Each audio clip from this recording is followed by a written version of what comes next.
14 جون 1826 کو بنی چڑھی نئی فوج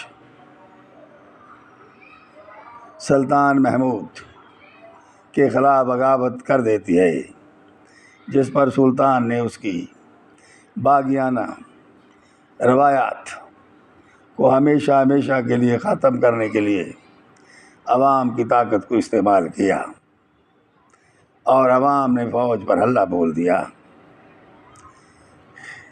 اس کی چھاؤنیوں میں جا کر جنی چری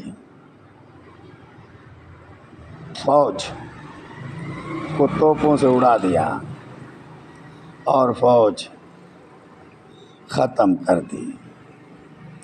جنی چری 500 سال تک، جنی چری یعنی فوج، سلطان کی اپنی فوج، باقاعدہ فوج 500 سال تک رہی اور سلطنت عثمانیہ کو کوئی خطرہ نہ رہا۔ لیکن یوں ہی اس فوج کو ختم کیا گیا تو اب ترکوں کو اس کا بہت بڑا خمیازہ بھگتنا پڑا۔ سلطنت عثمانیہ دن بدن کمزور ہوتی گئی اور روایتی فوج پر جنی چری سے جو سلطان کنٹرول کرتا تھا وہ اب نہ رہا۔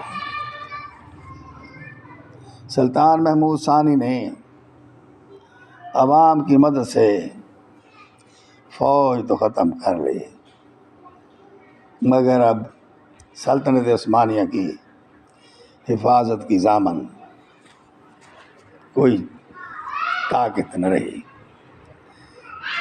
یہ وہی فوج تھی جو ڈائریکٹ سلطان کے ماتحت کام کرتی تھی، اس کی کمان میں کام کرتی تھی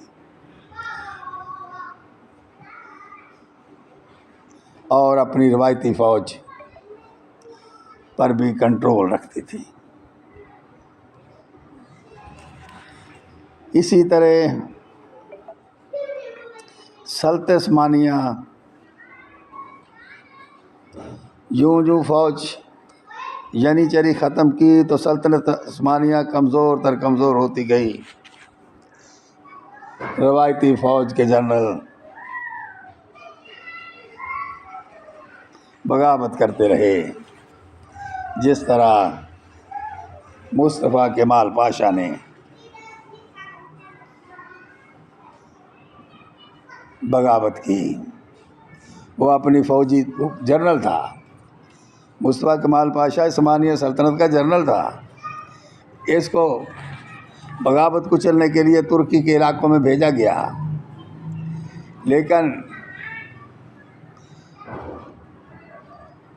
مصطفیٰ کمال اور اس کی فوج عوام کے ساتھ مل کر سلطنت کے خلاف کھڑی ہو گئی اور عثمانیہ سلطنت کو غیر محفوظ کر دیا۔ اس کا علاقوں پر کنٹرول ختم ہو گیا۔ اسی طرح سلطانیہ سلطنت عثمانیہ ختم ہو گئی۔